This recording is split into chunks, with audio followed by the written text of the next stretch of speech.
Hey everyone, Marty Snider, Dave Burns, Kim Coon joining you here after Denny Hamlin gets the big win at Kansas. But despite Hamlin's win, Dave, could you make an argument the MVP of the race was maybe William Byron and his team after being down 2 laps from the pole? They wind up finishing third. How impressive was that? The whole weekend was crazy for William, right? He didn't get the pole before crashing in practice, right? So they had to just make little minor changes on that 24 car for qualifying. He's on the pole and then gets in trouble in the race. Speeding penalty, contact with the wall, trouble. And William Byron finds a way to get his 2 laps back, took a wave around once, got the free pass another time, and William finds a way with his team. I think that's one of the things just to keep in mind as I've been covering other racing, IMSA and IndyCar, where the strategy is everything.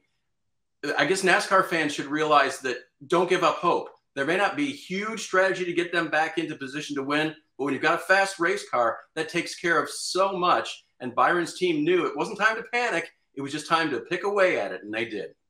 You know, I'm going to play the opposite. I was less impressed by the rebound for a couple of reasons. A lot of it was luck. Because of the number of cautions and the way the cautions fell, they were able to get the wave around and the lucky dog. So some of that was luck.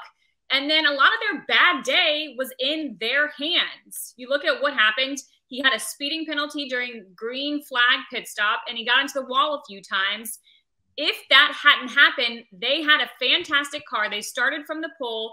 They would have been able to get stage points, but looking at the entire race, no bonus points during the first 2 stages. Yes, he finishes third and ultimately rebounds, but for me, this ends up being a draw. Not great, but also not terrible. Kim, let me ask you about his teammate, Kyle Larson. I mean, I'm kind of running out of times. They should have won races, right? You look back at the year, Vegas, they really should have won, right? You look at, they did win Richmond, Talladega, Daytona, Dover. I mean, all these races where Larson's in a position. Now you add Kansas to that list where they should have won. I mean, you could argue you could have 5-6 wins so far this year, Kim. I completely agree. And we continue to see this pattern of, despite Larson being absolutely one of the most talented race car drivers, he always seems to get pushed around or run over. And my question is, when will he crack? When will it just take him to the breaking point and he'll be a little bit more aggressive? And we see him in post-race interviews just almost being apologetic when it's not his fault. And when does that end? When does he finally just have enough to where he doesn't let stuff like that get by him and he wins the race at Kansas instead of letting Denny do what Denny did?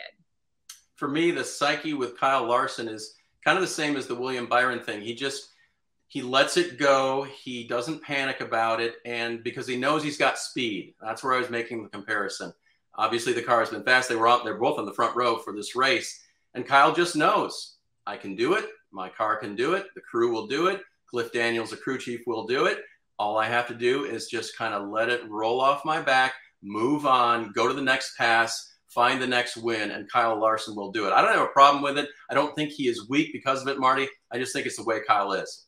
Dave, let's talk about the racing at Kansas real quick before we get out of here. I mean, what an outstanding race it was on Sunday when Hamlin won. But I want to know for you, where does Kansas kind of rank right now? Thankfully, it's a playoff race right after Darlington to start the playoffs. Is Kansas now a top 2 or 3 racetrack in your opinion? I don't know if I'd go that far, but it definitely moved up. It became, first of all, if you're a 1.5 mile track, you get locked into the cookie cutter mentality right away. Then you have to start showing what it is about your track and the racing that NASCAR puts on there that's a bit different.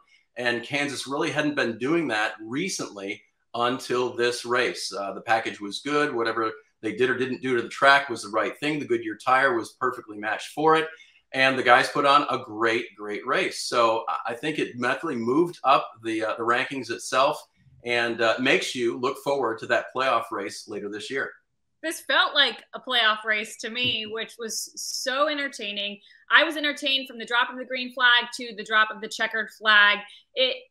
I'm with Dave. I don't know if it's top 5 out of all the racetracks we go to, but definitely top 5, if not maybe moving into the #1 spot for 1.5 mile tracks. You think about, the repave it had a while ago, the reconfiguration, progressive banking, that has done wonders for the track. That track has started to age. Kansas is a place that gets those intense winters and then hot summers, and that has done wonders for the racetrack and that surface. We saw tires obviously coming into play this past weekend. And so Kansas, for me, is moving slowly and maybe not even slowly, maybe quickly up the list as one of my favorite racetracks. And I am so glad that we get to cover the playoff race at Kansas. Hi, I'm Parker Kligerman. For more access like this from Pit Road, be sure to click and subscribe to the Motorsports on NBC YouTube channel.